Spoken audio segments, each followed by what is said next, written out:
Livre de Genèse, chapitre 1er. Votre attention s'il vous plaît. Cet élément est en lingala et en français. Contactez-nous pour savoir s'il est aussi disponible en la langue de votre préférence.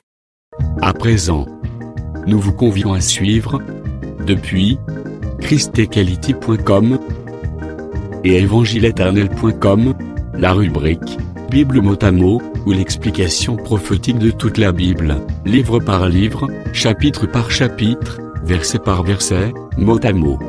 Elle est présentée aujourd'hui par le Dr Alain Zuzi Condé, ministre de l'Évangile éternel. Tous les enseignements du Dr Alain Zuzi Condé sont disponibles sur christequality.com/alaincondé.html. Bonne édification au nom de notre commun Seigneur et Dieu Jésus-Christ. Amen. Nous vous saluons au nom de notre Seigneur Jésus-Christ. Nous sommes dans la joie d'être devant vous et de vous parler de la part du Seigneur. Ok. Ce soir, visible, et précisément sur l'origine de Dieu et les jours de l'éternité. Voilà. Il y a plusieurs points que nous avons traités par rapport à la création invisible, parce que nous avons vu dans la création invisible qui est appelée aussi l'éternité, le temps ancien, le commencement, le matin. Cette création invisible a deux portions. Il y a la création invisible de choses visibles, par exemple les eaux, la terre, les ténèbres, etc. Vous voyez, ce sont des choses qui sont visibles, mais qui ont été créées dans la création invisible. Dans Genèse chapitre 1, quand on nous parle de l'esprit qui se mouvait au-dessus des eaux, les eaux existaient déjà. Mais dans la création visible des 6 jours, Moïse n'a pas fait mention de la création des eaux. Pour dire tout simplement, les eaux ont été créées dans la création invisible. Voilà. Et nous avons dit aussi concernant la terre, le 3e jour de la création visible, toujours nous sommes dans Genèse chapitre 1, là, Moïse nous a seulement dit que ce 3e jour, Dieu a rassemblé les eaux, les eaux d'en bas. Les eaux d'en bas, il a rassemblé les eaux d'en bas. Et la terre était sortie de ces eaux-là qui étaient rassemblées. La terre existait déjà. Vous voyez? La terre, en réalité, n'a pas été créée le 3e jour de la création visible. Le 3e jour de la création visible, cette création, Dieu n'a fait que sortir la terre des eaux. La terre existait déjà, mais il a fait sortir la terre des eaux. Et c'est par là nous disons que la terre a été créée, mais la terre fut créée dans la création invisible. Voilà. Et en dehors de la création invisible, des choses visibles, il y a aussi la création invisible des êtres invisibles, ou la création des anges, parce que les anges, ce sont les êtres invisibles qui ont été créés dans la création invisible. Cette création invisible appelée aussi l'éternité. Les anges ont été créés à l'éternité. C'est pourquoi nous insistons, il y a une différence entre l'ange et l'homme. Aujourd'hui, l'homme ne peut pas avoir cette attribution de l'ange. Vous voyez? Parce que par rapport même à la création, les anges ont été créés à l'éternité dans la création invisible. Mais nous, les hommes, nous sommes créés dans la création visible. Et c'est le 6e jour de la création visible que l'homme a été créé. Vraiment que le Seigneur Jésus-Christ vous bénisse abondamment. Aujourd'hui, comme nous avons promis, nous allons toucher sur l'origine de Dieu et les jours de l'éternité. Vous voyez, une personne peut me poser la question, est-ce qu'à l'éternité il y a des jours? Nous disons bien sûr que oui. Ça, ce n'est pas moi, ce sont les Écritures.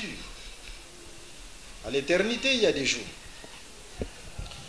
Si nous prenons le livre de Michée, Michée chapitre 5, le verset 1, je peux lire ça rapidement.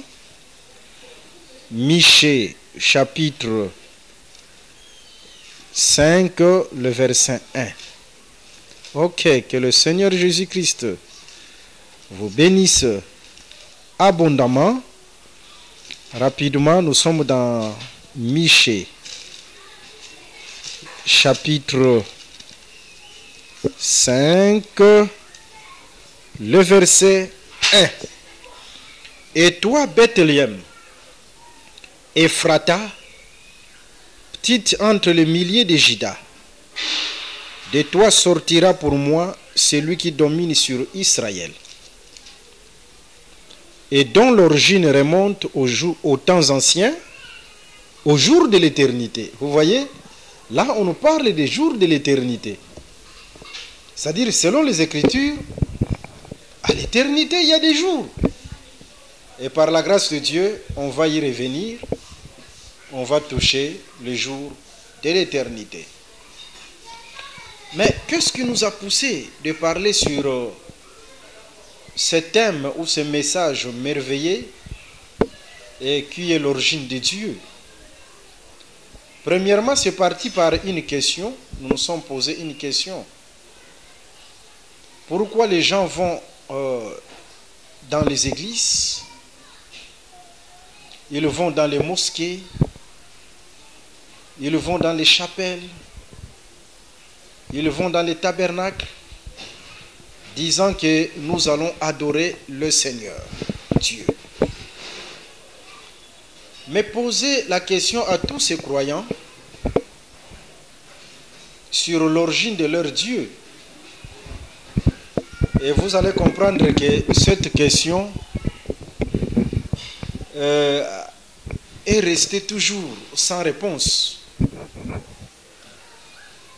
Et par rapport à ça, nous nous sommes dit, comment nous pouvons adorer un Dieu dont nous ne connaissons pas l'origine? C'est impossible. C'est comme si vous avez un papa dans la maison, mais vous ne connaissez pas d'où vient ce papa-là. Vous ne connaissez pas l'origine de votre papa. Vous ne connaissez pas l'origine de votre père. Ou il est votre père, ou il n'est pas votre père. Vous voyez? C'est pourquoi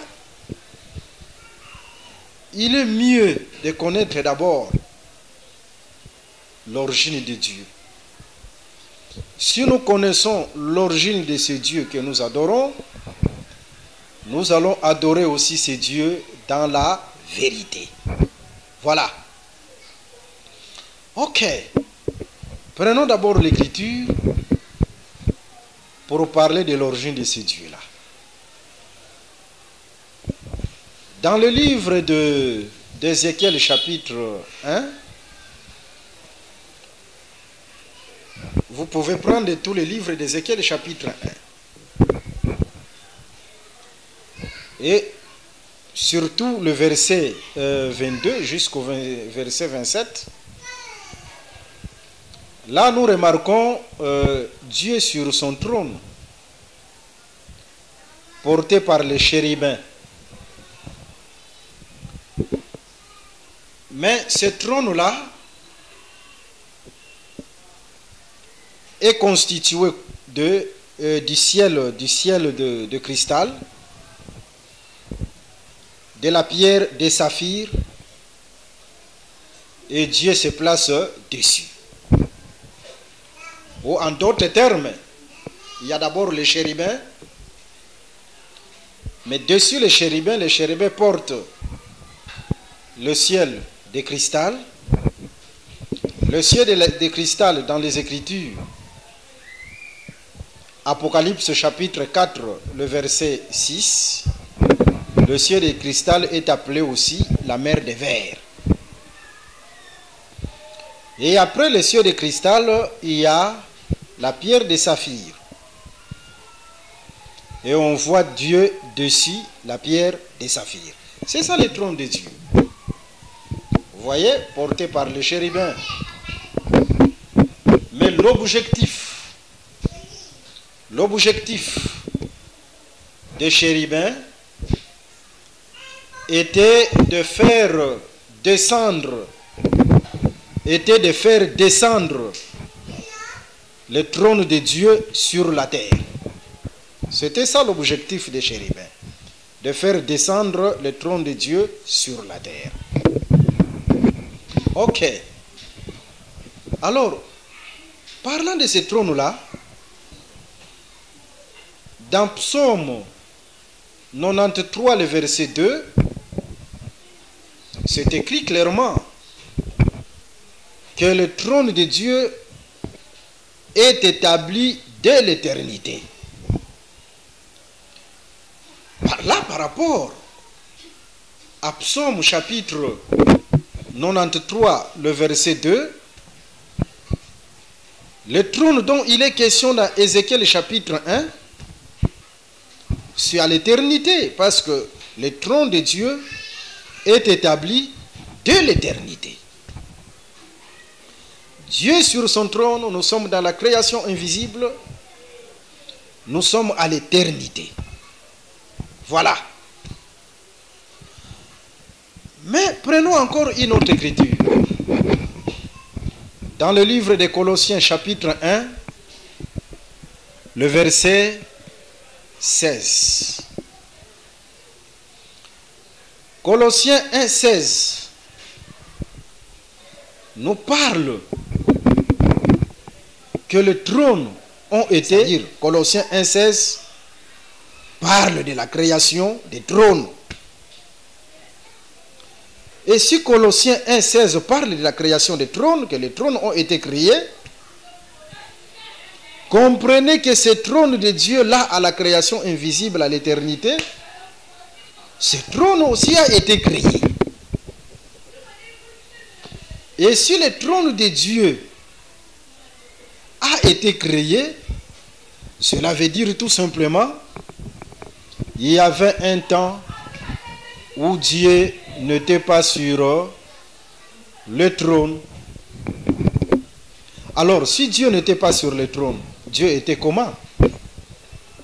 Et par la grâce de Dieu, nous allons répondre à toutes ces questions. Mais premièrement, par rapport à l'origine de Dieu, en lisant Michée chapitre 5, le verset 1, l'Écriture parle du roi d'Israël. Ce roi qui devait dominer sur Israël, c'est Dieu lui-même, ce roi-là. Parce que dans 1 Samuel chapitre 8,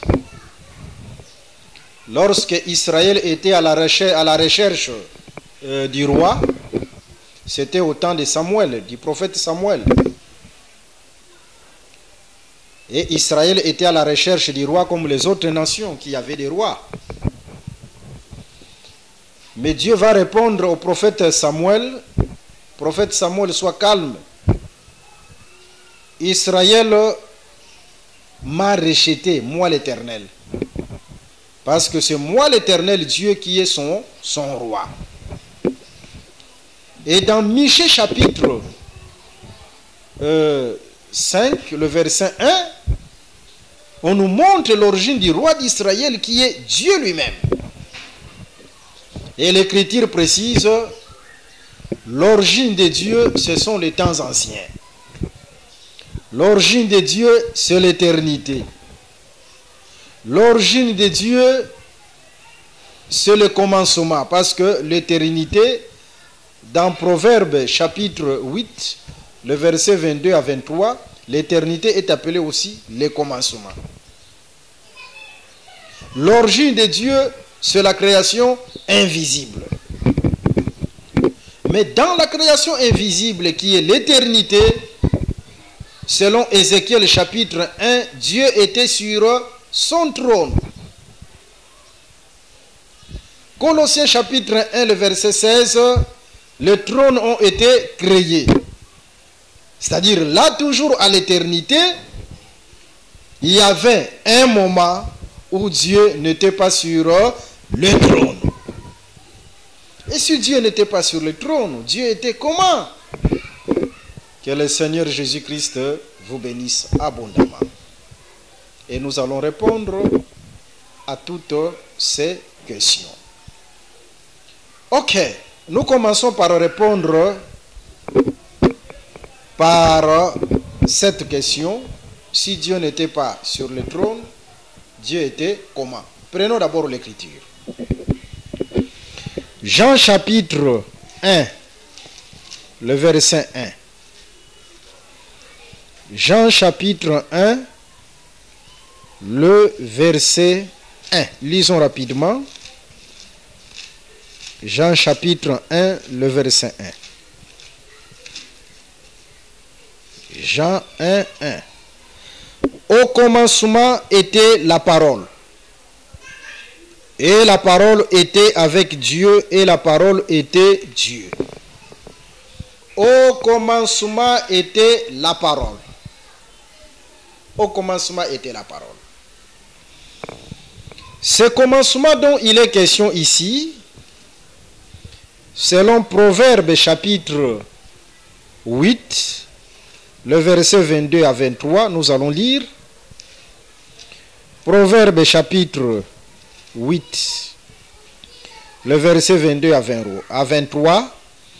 L'Éternel m'a créé la première de ses œuvres, avant ses œuvres les plus anciennes.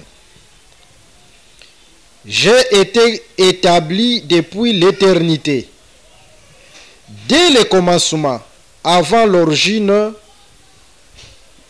de la terre.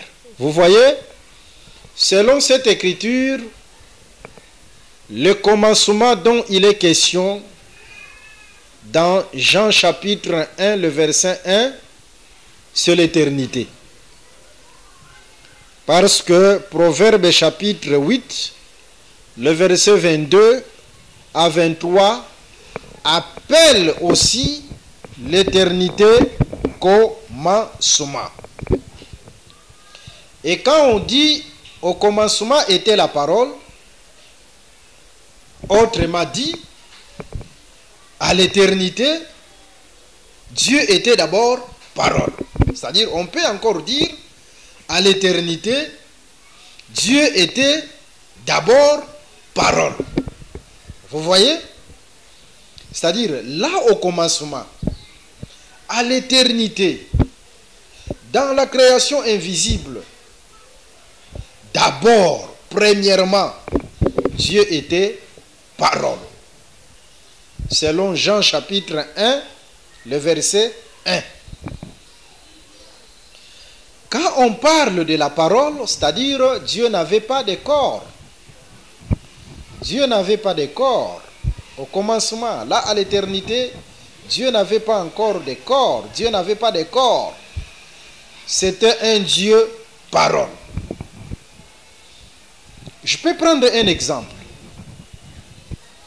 Dans 1 Roi chapitre 17, Élie montait à la montagne d'Horeb à la rencontre de Dieu. Et Dieu est venu à la rencontre d'Élie, là à la montagne d'Horeb. Mais remarquez, lorsque Dieu s'est présenté à Élie, il n'avait pas de corps. Il s'est présenté comme parole. Élie entendait Dieu, mais sans voir le corps de Dieu. Dieu s'est présenté devant Élie comme Dieu parole. Il n'avait pas de corps. Vous voyez? Et c'est ce qui s'était passé à l'éternité. À l'éternité, Dieu était d'abord parole. Au commencement, à l'éternité, dans la création invisible, Dieu était d'abord parole. Voilà. Je prends un autre témoin, une autre écriture. Dans Exode chapitre 20, lorsque Dieu donna la loi à Israël, il dira, Israël, je ne veux pas que tu me représentes sous forme de créature. En d'autres termes, Dieu ne voulait pas que Israël lui donne un corps. Il ne voulait pas. Alors, au temps convenable, la parole devait prendre corps. La parole devait se faire chair. Mais quand il marchait avec Israël, il ne voulait pas prendre un corps. Il ne voulait pas que Israël puisse lui présenter sous forme d'un corps, puisse lui donner un corps. Voyez? En d'autres termes, avec Israël, Dieu voulait demeurer un Dieu parole. Voilà. Au temps convenable, il devait prendre un corps parce que la parole s'est faite chair. La parole a pris corps. Mais avant que la parole ne prenne corps, la parole n'était que parole, sans corps. Dieu à l'éternité, Dieu était d'abord parole. Il n'avait pas de corps. Et quand on parle de la parole, c'est un parler, c'est-à-dire il parlait. Voilà. Là, il n'y avait pas encore de la création. Il n'avait rien créé en ce temps-là. Il n'était qu'un Dieu parole. Vous voyez? Il n'avait même pas encore de trône. Parce que les trônes ont été créés. Et là, il était un Dieu parole, sans corps. Voilà. Mais le premier corps que Dieu a pris à l'éternité, nous allons voir ce corps-là dans Psaume chapitre 104. Psaume chapitre 104, le verset 2 au 3e verset. Nous prenons cette écriture. Psaume 104. Psaume 104, le verset 2 à 3. Il s'enveloppe de la lumière comme d'un manteau. Il étend le ciel comme un pavillon. On peut se limiter par là. Dans cette écriture, nous sommes à l'éternité. L'écriture précise que Dieu s'est enveloppé de la lumière comme manteau. C'est-à-dire, il a pris la lumière comme son vêtement, son premier vêtement. Et dans le livre des Hébreux, chapitre 10, le verset 20, la lumière c'est le corps. Ou le vêtement c'est le corps. Hein? Les vêtements c'est le corps. Hébreux chapitre 10, le verset 20, le vêtement parle du corps. Vous voyez, comme mon corps ici, c'est tout un vêtement. Et lorsque Psaume 104, le verset 2, précise que Dieu a pris la lumière comme son vêtement là à l'éternité, comprenez que ce vêtement là que Dieu a pris, c'est-à-dire la lumière, c'était un corps que Dieu a pris. Parce que le vêtement, c'est un corps. Et par là, directement, nous comprenons le premier corps que la parole a pris, là, à l'éternité, c'était la lumière. D'abord, Dieu était un Dieu parole, il n'avait pas de corps. Mais le premier vêtement qu'il a porté, le premier corps qu'il a porté, c'est la lumière. Mais pourquoi prendre ce corps de la lumière? Pourquoi porter ces vêtements de la lumière? Ça cache une explication. Quand nous parlons de la lumière, dans le livre de Luc chapitre 8, le verset 16 au verset 17, vous allez comprendre que la lumière a la capacité de révéler ce qui se cache. C'est-à-dire, la lumière a les caractéristiques de dévoiler quelque chose qui se cache. Alors, par là, nous comprenons, si Dieu a pris la lumière comme son premier corps, c'est parce que la création était cachée dans le néant.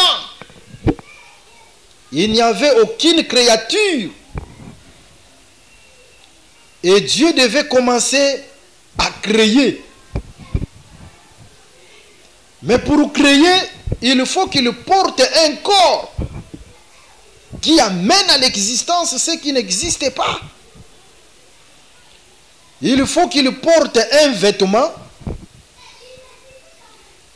qui rend en lumière ce qui est caché,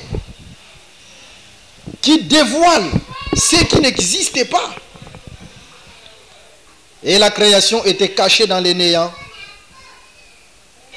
Dieu devait prendre ce costume-là de la lumière pour révéler, manifester ce qui s'est caché. Et c'est ce qu'on appelle la création. Par là, nous comprenons, la lumière, c'était le costume, le vêtement que Dieu a porté pour créer. Remarquez, Luc nous parle d'une femme. Une femme qui avait quelque chose de précieux, qui avait perdu quelque chose de précieux, qui avait perdu le drachme. Vous voyez?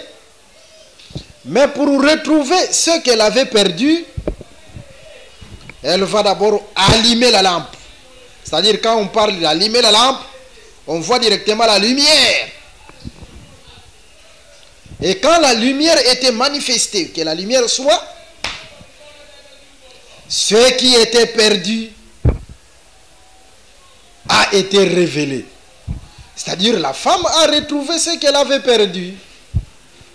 Mais elle a retrouvé ce qui était caché, ce qu'elle avait perdu par la lumière. Voilà pourquoi la création était cachée dans les néants. Il fallait que le Seigneur vienne avec la lumière comme son costume, qu'il prenne la lumière comme son vêtement, Non, pour amener à l'existence ce qui était caché. Pour amener à l'existence la création. Que le Seigneur Jésus-Christ vous bénisse. Voilà. Je peux ajouter aussi un autre exemple par rapport toujours à la lumière. Je suis dans le livre de Matthieu chapitre 17. Qui connaissait la sépulture de Moïse en Israël? Personne. Si vous lisez Deutéronome chapitre 34, le verset 6 à 7, c'était Dieu qui avait enterré Moïse.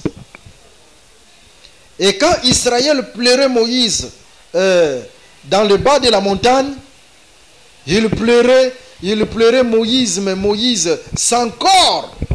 C'est-à-dire Israël avait un deuil sans corps. Vous voyez, dans le bas de la montagne. Celui qui avait enterré Moïse, c'était Dieu. Devant le peuple, le corps de Moïse était caché. On ne savait pas là où on avait enterré Moïse. C'était un corps caché devant le peuple. Vous voyez? Même Élie, parce que Élie était monté, mais je vous informe que Élie avait la sépulture. Élie avait un sépulcre. L'écriture définit que veut dire monter. Que veut dire monter? Même Enoch aussi a une sépulture. Je prends l'écriture. Dans le livre d'Éphésiens. Éphésiens chapitre 4, le verset 9. Éphésiens chapitre 4, le verset 9. Or, que signifie il est monté, sinon qu'il est aussi descendu dans les régions inférieures de la terre? Vous voyez, selon Éphésiens chapitre 4, le verset 9, monter veut dire descendre dans les régions inférieures de la terre. À part là, nous comprenons Enoch qui est monté, Enoch était descendu dans les régions inférieures. Enoch a une sépulture. Élie qui est monté, Élie était descendu dans les régions inférieures de la terre. Élie a une sépulture. Mais le corps d'Élie était caché devant Israël. Les fils des prophètes sont allés à la recherche. Ils sont allés sur les montagnes, dans les vallées, pour chercher les corps d'Élie. Mais sans suite. Pour dire ce corps, c'était un corps qui était caché. Le corps, que ce soit le corps de Moïse ou le corps d'Élie, ce corps était caché devant le peuple. Maintenant, remarquons, pour révéler ce qui était caché, là nous sommes dans Matthieu chapitre 17, il faut que Jésus-Christ vienne comme lampe. Vous voyez? Il s'est revêtu de la lumière, là dans Matthieu chapitre 17. Ses vêtements devinrent blancs comme la lumière, et son soleil brillait comme le soleil. C'est-à-dire, il a répété l'éternité. Comme Dieu s'est revêtu de la lumière à l'éternité, Dieu qui était la parole. Il s'est revêtu de la lumière, Jésus-Christ aussi va porter la lumière. Et quand il prendra la lumière comme son vêtement, le corps qui était caché, que ce soit Moïse, que ce soit Élie, Jésus a révélé ce corps qui était caché. Parce que les disciples vont voir Moïse, ils vont voir Élie. Mais avant que ce corps soit révélé, il faut que Jésus-Christ se revête de la lumière. À part là, nous insistons, la lumière a la capacité d'amener à l'existence ce qui n'existe pas, de révéler ce qui se cache. C'est ça les caractéristiques de la lumière. Vous voyez? Mais j'ajoute quelque chose. Celui qui a caché Moïse, qui a enterré Moïse, c'est Dieu.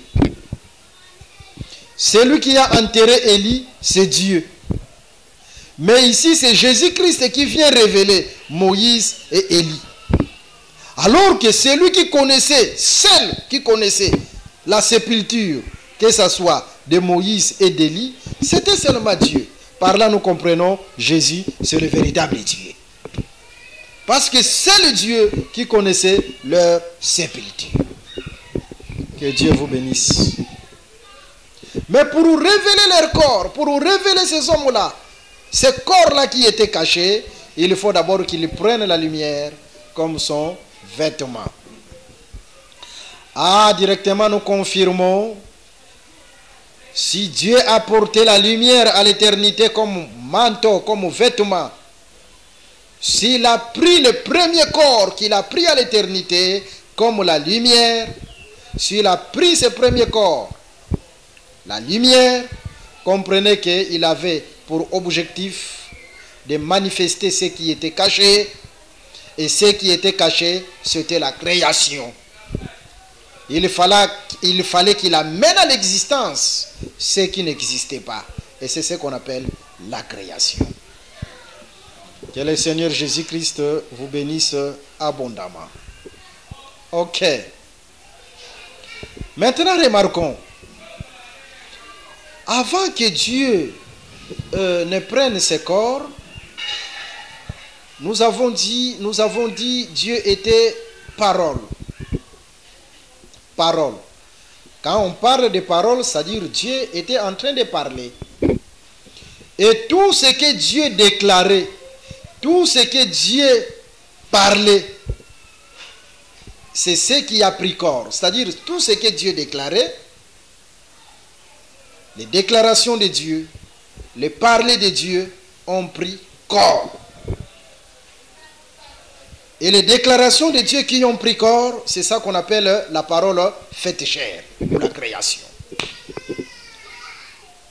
Ah, par là nous comprenons, la prière n'a pas pour origine la création visible. La prière vient de l'éternité. Et le premier qui a prié, c'était Dieu lui-même. Parce que là, l'éternité, Dieu n'avait rien. Il était un Dieu pauvre qui marchait à pied. D'ailleurs, l'Ecclésiaste s'étonne. L'Ecclésiaste dit, il y a quelque chose que je ne comprends pas. Je vois le prince marcher à pied. Vous voyez? Mais les esclaves sur les chevaux. Ça, c'est l'Ecclésiaste. Mais le prince marchait à pied. C'est toute une prophétie.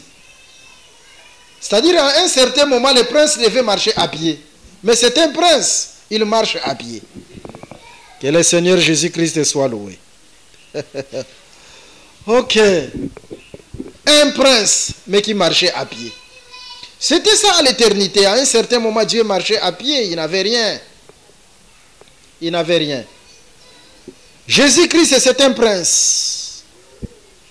Mais dans Jean chapitre 6, le verset 14 à 15, à un certain moment, Jésus-Christ marchait à pied.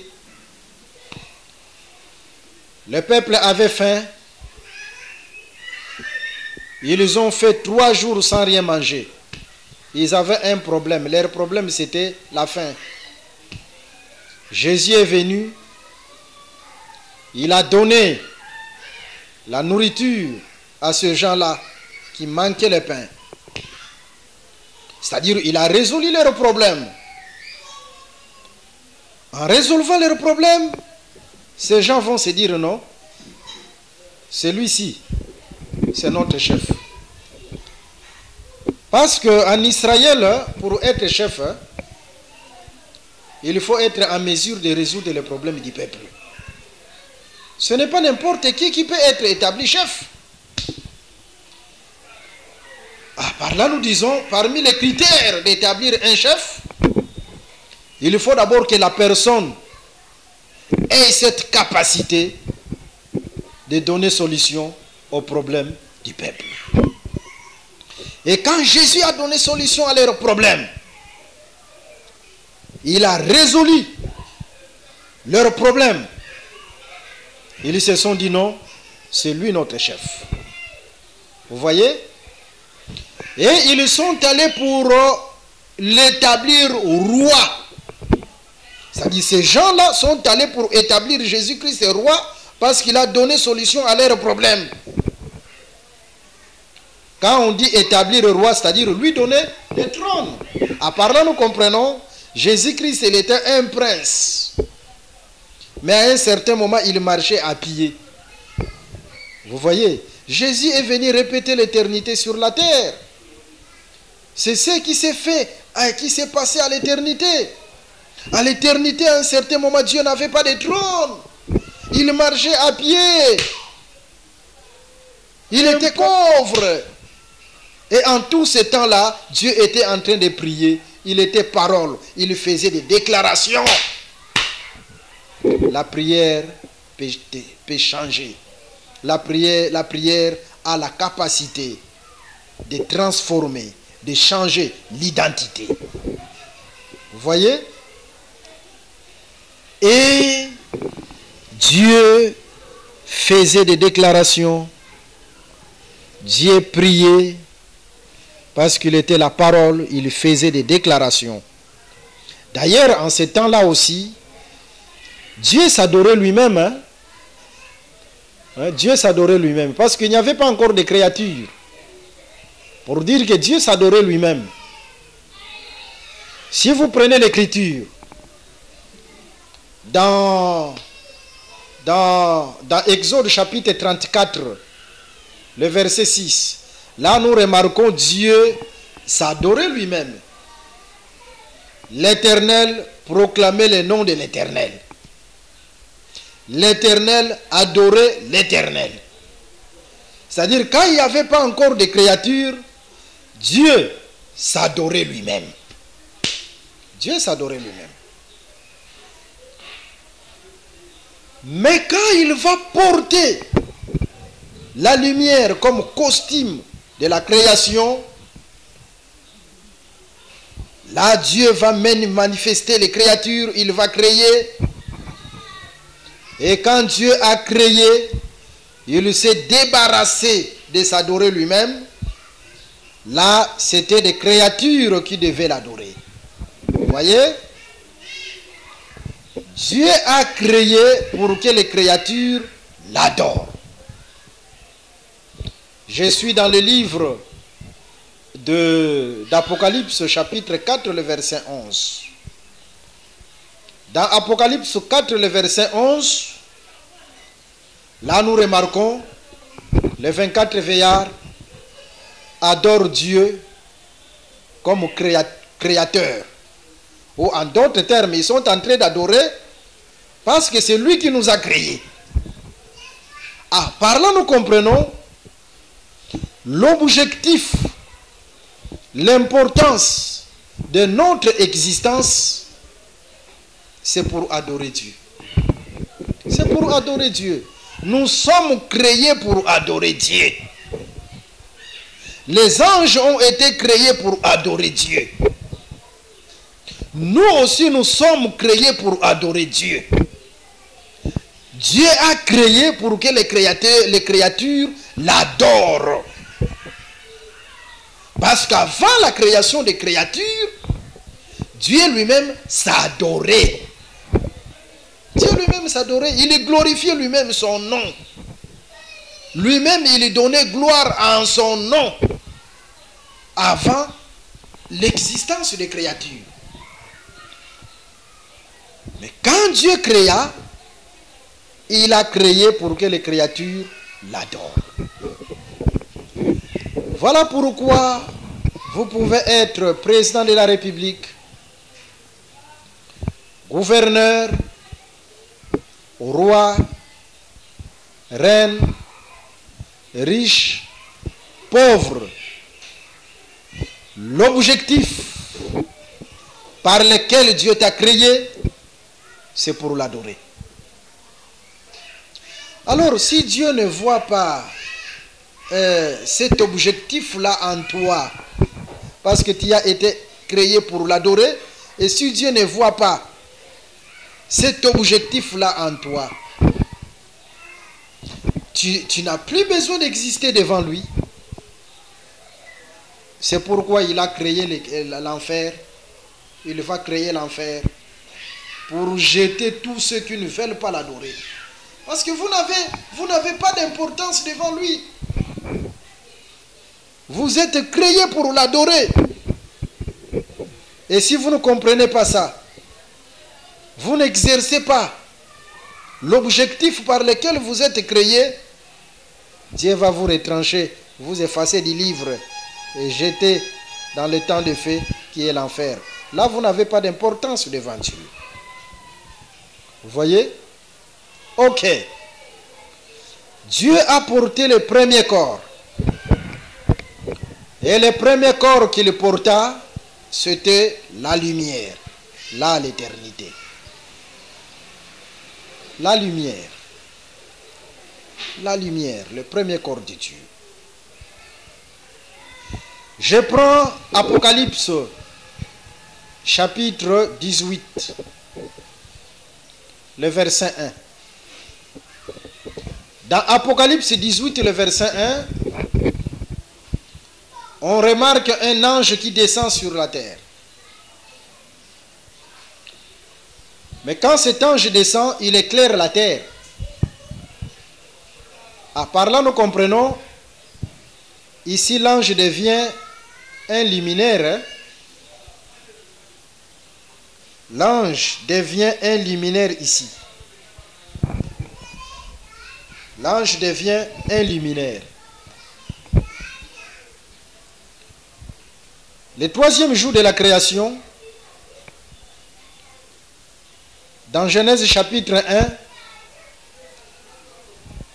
Dieu va sortir la terre des eaux. Et le quatrième jour, Dieu va prendre les luminaires et les placer dans l'étendue appelé ciel pour éclairer la terre. Les luminaires du quatrième jour ont été créés non pas pour éclairer les eaux, mais pour éclairer la terre. On va y arriver. Mais ici, dans Apocalypse chapitre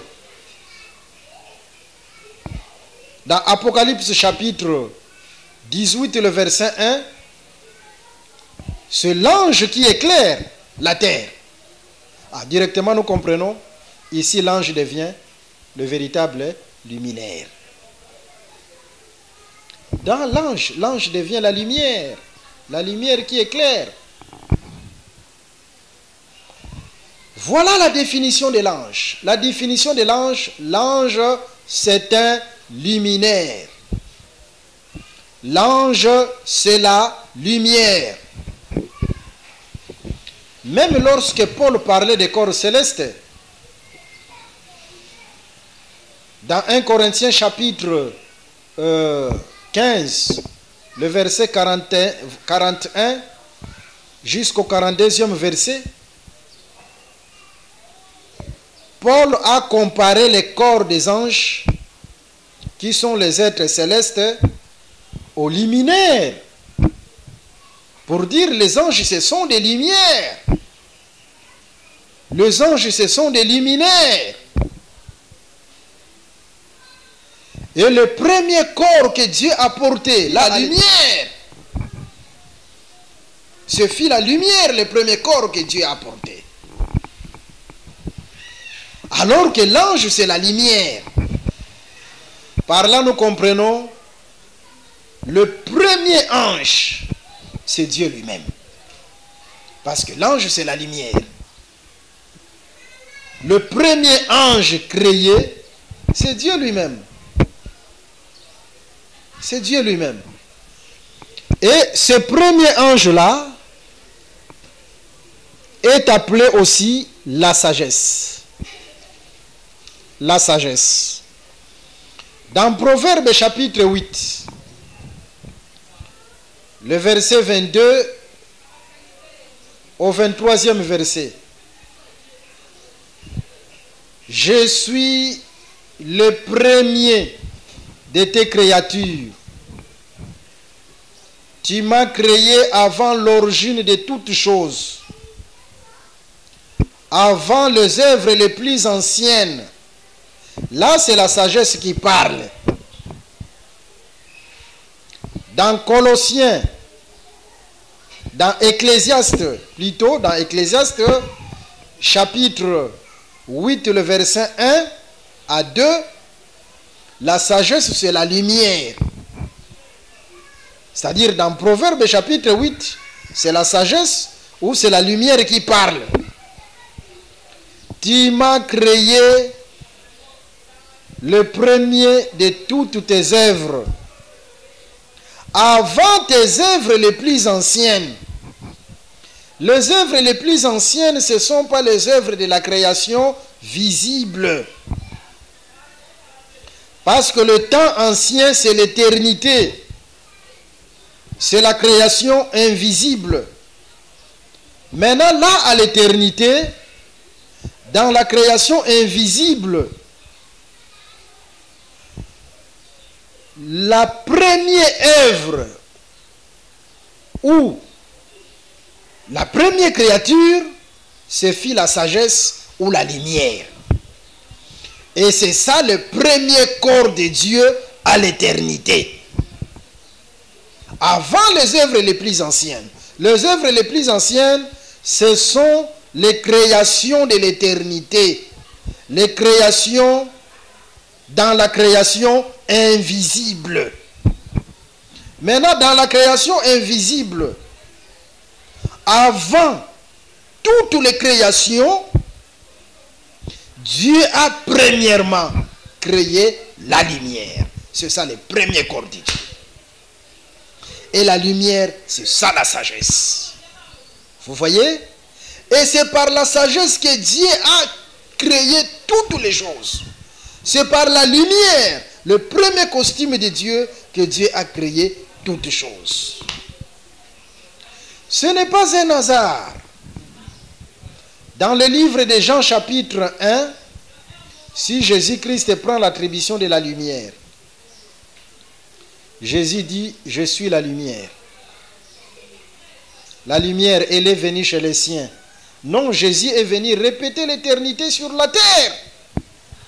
Quand Jésus prend l'attribution de la lumière, comprenez que Jésus devient le premier costume de Dieu. Et quand Dieu a porté ce costume à l'éternité, c'était pour amener à l'existence ce qui n'existait pas. C'est-à-dire Jésus-Christ est comme la lumière. Il est venu amener à l'existence ce qui n'existait pas. Donner la vie là où il n'y a pas la vie. C'est ça qu'on appelle la création. Que le Seigneur Jésus-Christ vous bénisse. Voilà. Et la lumière là, c'est ça l'ange. Parce que l'ange c'est l'éclair. L'ange c'est la lumière. Là nous comprenons. Le premier ange, c'est Dieu lui-même. C'est pourquoi dans les Saintes Écritures, on nous parle de l'ange de l'Éternel. On nous parle de l'ange de l'Éternel. Même si vous prenez Exode chapitre 14, le verset 19, l'ange de l'Éternel qui marchait avec Israël, c'est l'Éternel lui-même. Vous allez dans le livre de Juges chapitre 13, vous allez voir Manoach, les parents de Samson. L'ange de l'Éternel est apparu. Hein? L'ange de l'Éternel, ils ont vu l'ange de l'Éternel. Cet ange-là de l'Éternel, c'est l'Éternel lui-même. Et le premier ange, là à l'éternité, c'est Dieu lui-même. En portant le corps de la lumière, il devient l'ange. Mais il n'est pas comme d'autres anges. Lui, c'est l'ange qu'on appelle l'Orion. L'Orion, c'est-à-dire c'est la grande lumière. Mais les autres anges, ce sont les Pléiades. Les Pléiades, c'est-à-dire des petites lumières. Que le Seigneur Jésus-Christ vous bénisse. Dans Job, chapitre 38, le verset 31 au 32e verset, on nous parle de la constellation, ou des constellations. On nous parle des constellations. Parmi les constellations, on fait mention, ou on nous parle de l'Orion et des Pléiades. Mais parlant de l'Orion et des Pléiades, on compare ces constellations, c'est-à-dire l'Orion et les Pléiades, au lien ou au fil. Mais la différence est que l'Orion, c'est le cordage, c'est-à-dire les gros liens. Et les Pléiades, ce sont les petits liens. Vous voyez? D'ailleurs, l'Orion est au singulier pour dire il y a un seul Orion. Mais les Pléiades, c'est au pluriel, c'est-à-dire il y a plusieurs Pléiades.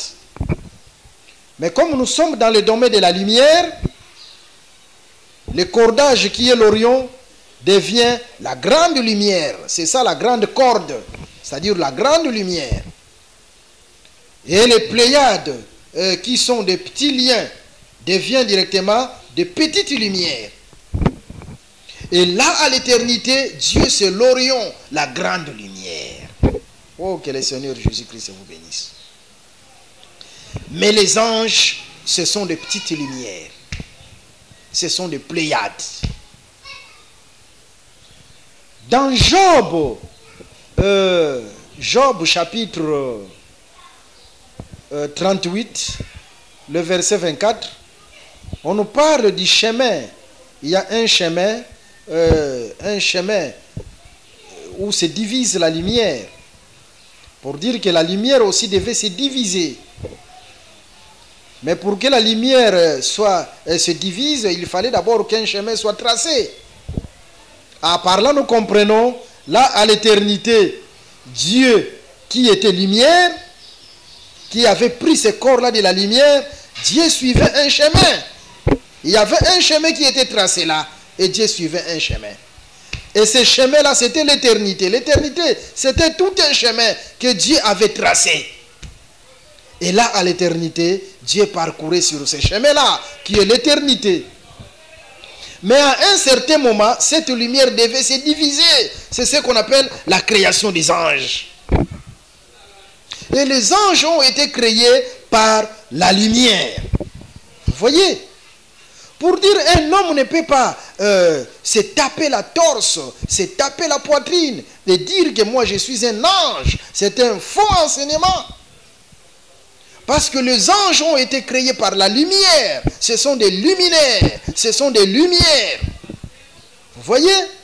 Mais nous les hommes, nous sommes créés par la terre. Vous voyez? Et les anges ont été créés dans la création invisible, à l'éternité. Mais nous, nous sommes créés dans la création visible. Le 6e jour.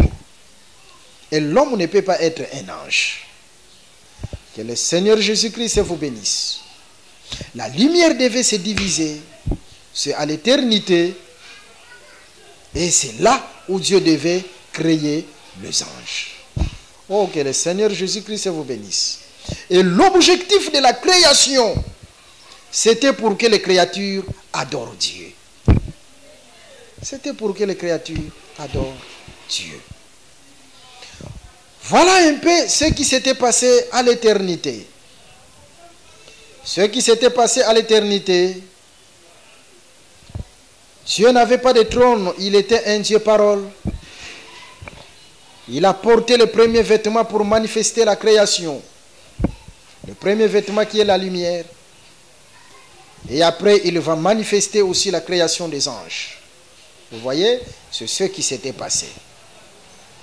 Voilà. À la prochaine, par la grâce de Dieu, nous allons vous parler du nom du premier chérubin qui porta Dieu à l'éternité. Le nom du premier chérubin qui porta Dieu à l'éternité. Mais nous avons promis ceci pour citer Nous avons dit à l'éternité, il y a des jours. Ce n'est pas nous, mais l'Écriture. Michée chapitre 5, le verset 1 appelle l'éternité le jour. Confirme qu'à l'éternité, il y a des jours. Parce qu'il nous parle des jours de l'éternité. C'est-à-dire, à l'éternité, il y a des jours. Alors, si à l'éternité, il y a des jours, quels sont ces types de jours? Les types de jours qui sont à l'éternité. Mais d'abord, ce que vous devez comprendre, dans les Saintes Écritures, il y a plusieurs types de jours. Dans les Saintes Écritures, il y a plusieurs types de jours. Là, dans les Saintes Écritures. Et si vous allez dans Genèse chapitre 1, on vous dira, là, dans la création visible, on vous dira chaque jour, il y a un soir, il y a un matin, ce fut soit le premier jour. C'est-à-dire là, le jour a deux portions. La portion du soir et la portion du matin. Mais si vous prenez Jean 11, le verset 9. Nous lisons Jean chapitre 11, le verset 9. Jésus répondit, n'y a-t-il pas 12 heures au jour? Dans Jean chapitre 11, le verset 9, là on nous parle du jour qui commence le matin et qui se termine le soir.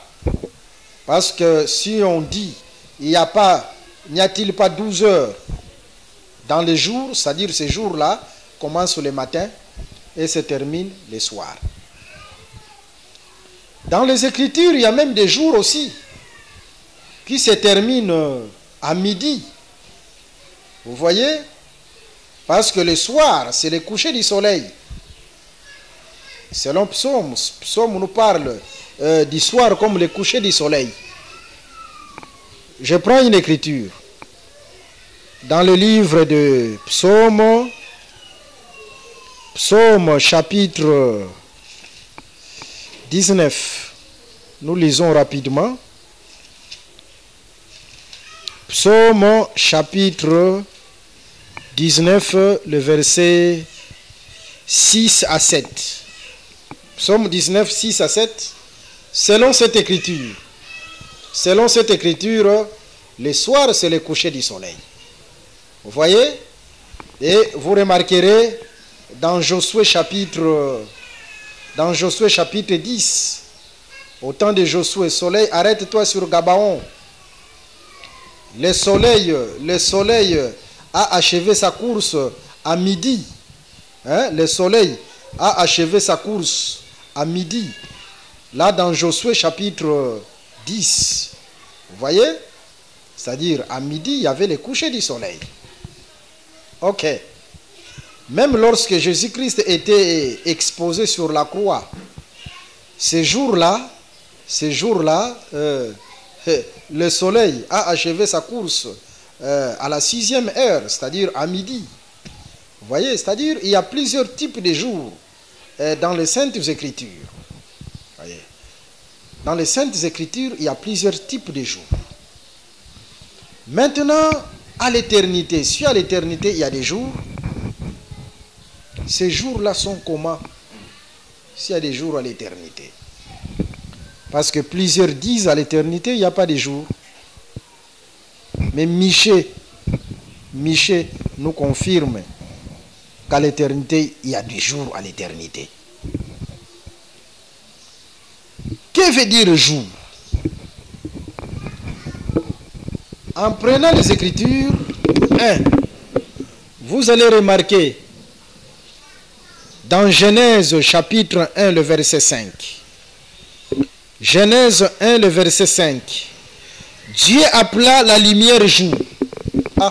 C'est-à-dire selon Genèse, selon Genèse chapitre 1, le verset 5, la lumière est appelée jour. C'est-à-dire la lumière, c'est le jour selon cette écriture. Alors à l'éternité, nous avons aussi la présence de la lumière. Le premier corps que Dieu a pris, c'était la lumière. Alors la lumière est appelée jour. Les anges, ce sont des luminaires, ce sont des lumières. Si les anges, ce sont des lumières, pour dire les anges, ce sont des jours. Alors, ne pas croire qu'à l'éternité, il n'y a pas de jour. Comprenez que là, vous niez aussi l'existence de lumière, l'existence de luminaire, la création des anges à l'éternité, parce que les anges, ce sont des lumières. Et si les anges, ce sont des lumières, pour dire que les anges sont les jours de l'éternité, parce que la lumière est appelée jour. Et les anges deviennent directement les jours de l'éternité, parce que les anges, ce sont les lumières. Que le Seigneur Jésus-Christ vous bénisse. Croyez qu'à l'éternité, il y a des jours. Et les jours à l'éternité, premièrement, c'est la présence des anges, la création des anges, parce que les anges, ce sont des lumières. Et les lumières sont appelées jours. Mais deuxièmement, je prends une écriture, toujours par rapport au jour de l'éternité. Nous sommes dans Apocalypse, chapitre 10, le verset 7. Apocalypse, chapitre 10, le verset 7. Mais qu'au jour de la voix du septième ange, quand il sonnerait de la trompette, le mystère de Dieu s'accomplirait comme il l'a annoncé à ses serviteurs, les prophètes. Ici, on nous parle de plusieurs jours. Les jours au pluriel de la voix du septième ange. La voix du septième ange, c'est la septième trompette. Parce que la trompette, c'est une voix. Apocalypse chapitre 1, le verset 10. Ésaïe chapitre 58, le verset 1. Alors, les jours, c'est au pluriel de la voix du septième ange. Alors, à la septième trompette, est-ce qu'il y a plusieurs jours? Si vous prenez la septième trompette, Apocalypse chapitre 11, le verset 15 jusqu'au 19e verset, à la septième trompette, lorsque le septième ange a sonné de la trompette, il n'y a pas de jour, il y a seulement des événements, plusieurs événements. On nous parle de jugement, on nous parle du règne millénaire, et on nous parle du jugement dernier et d'autres événements. Par là, nous comprenons les jours dont il est question à la voix du septième trompette, ce sont des événements. Dans les Saintes Écritures, les événements, ce sont aussi les jours.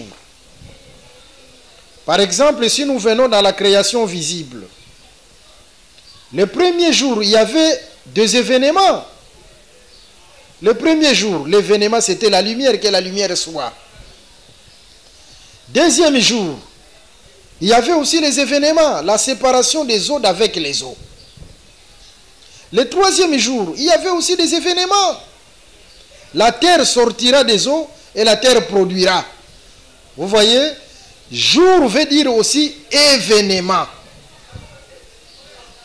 Alors, si on nie qu'à l'éternité, il y a des jours, comprenez que c'est nié aussi à l'éternité, il y avait des événements. Les jours de l'éternité, ce sont aussi les événements qui se sont passés à l'éternité. Ces événements-là, ce sont les différentes créations manifestées à l'éternité. Par exemple, la création des eaux, la création de la terre, la création des ténèbres, la création de la lumière. Ce sont les différents événements manifestés à l'éternité. Et tous ces événements-là, ce sont les jours de l'éternité ou les créations à l'éternité. Vraiment que le Seigneur Jésus-Christ vous bénisse. Soyez branchés à Christ Equality. Soyez branchés à notre site et le Seigneur vous bénira abondamment. Je vais prier pour vous.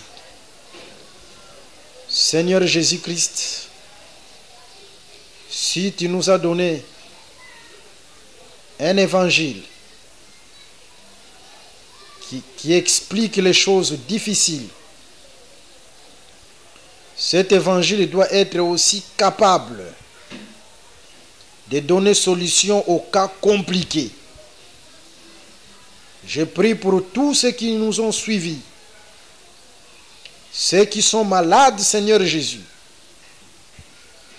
De la même manière que tu as amené à l'existence ceux qui n'existaient pas, que la guérison soit amenée au nom de Jésus, qu'ils soient guéris au nom de Jésus.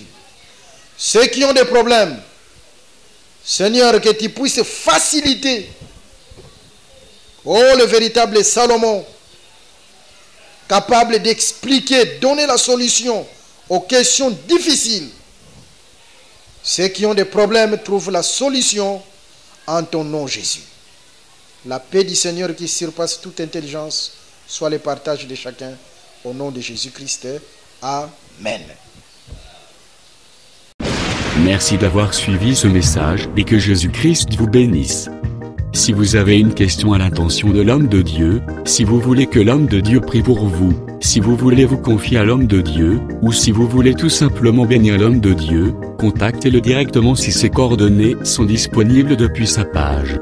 Sinon, contactez-nous et nous lui transmettrons vos préoccupations. N'oubliez pas de faire un tour à notre page évangélisation pour voir en quoi vous pouvez vous rendre utile à Christ par cette œuvre. Que Dieu vous bénisse tous. Amen. ChristEquality.com. Les cieux en un clic de la souris. Évangile-éternel.com, le site de l'évangile éternel. Christ Equality Fondation, équilibrer la manne ramassée dans le désert de sorte que chacun ait un numéro.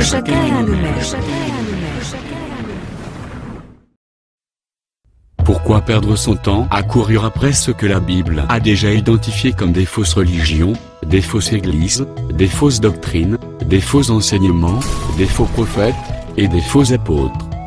Pourquoi ne pas saisir l'opportunité que vous offre l'évangile éternel, la géométrie céleste, à travers lequel vous arriverez à comprendre la longueur, la largeur, la hauteur et la profondeur de Dieu en Jésus-Christ?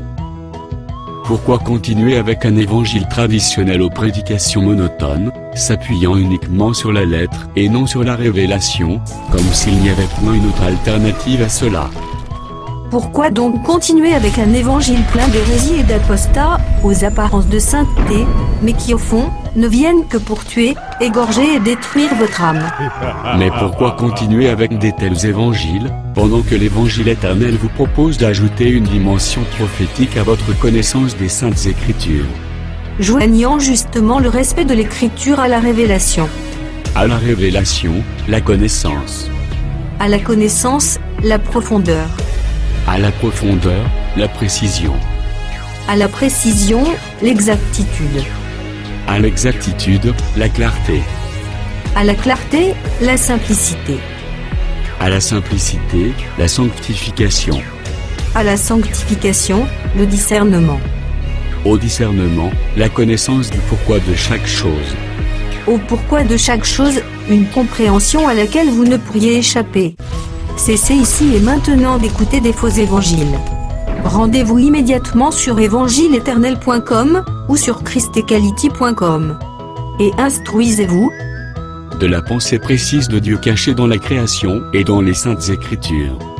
De la bonne et parfaite interprétation des Saintes Écritures, dans la conformité à la saine doctrine des prophètes et apôtres bibliques. Sur évangile-éternel.com, sécurisez votre foi en la rendant conforme à la saine doctrine des prophètes et apôtres bibliques, afin de garantir votre salut éternel et votre enlèvement dans les airs. Sur christequality.com, blindez votre enseignement et musclez votre argumentation biblique, en les rendant invincibles face aux discoureurs et contradicteurs de tous ordres, qui ont investi toutes les arènes spirituelles pour troubler la foi de plusieurs. Rachetez le temps car les jours sont mauvais. Rendez-vous sur évangile-éternel.com ou sur christequality.com. Faites-le maintenant. N'oubliez pas de nous motiver davantage en souscrivant à l'une de nos chaînes YouTube correspondant à votre version linguistique. Enfin, rejoignez-nous dans la bataille pour le recul des bornes de l'ignorance spirituelle parmi le peuple, en publiant et partageant, avec tout votre voisinage, notre site web, nos YouTube channels, nos vidéos et nos publications. Merci de le faire et que Jésus-Christ notre commun Seigneur et Dieu vous bénisse tous. Amen. christequality.com. Les cieux sont à la portée de votre main, juste par un simple clic de la souris.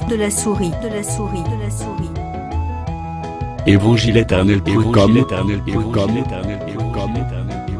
Si c'est l'évangile sans erreur que vous recherchez, alors c'est ici. Christequality Fondation, équilibrer la manne ramassée dans le désert de sorte que chacun ait un email.